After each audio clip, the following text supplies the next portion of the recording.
आजच्या आपल्या सोहळ्याला काय म्हणावं ते समजत नाही. असं वाटतंय की कुठेतरी गोकुळात बसून सगळी आम्ही लीला बघते. फार सुंदर वाटलं सगळं आपलं इतकं प्रेमाने बोलवणं आणखी इतकं करणं.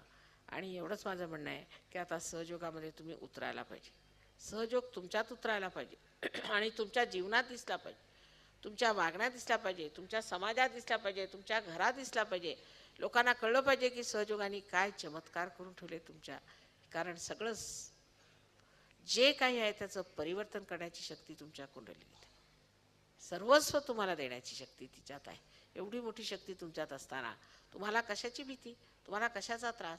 आणि असा निर्भय मनुष्य जो असतो असा जेव्हा तो तयार होईल त्यावेळेला हे सर्व विश्व बदलू शकतं. विशेषतः महाराष्ट्राला एक फार मोठी जबाबदारी. नाव महाराष्ट्र ठेवलं तुमचं, ते कोणी ठेवलं ते कोणाला माहीत नाही, कोणी सांगू शकत नाही. पण ह्या महाराष्ट्रात राहून ती महानता यायला पाहिजे. आणि ती आल्यानंतरच सर्व जगाला कळेल की ह्याचं नाव महाराष्ट्र काय.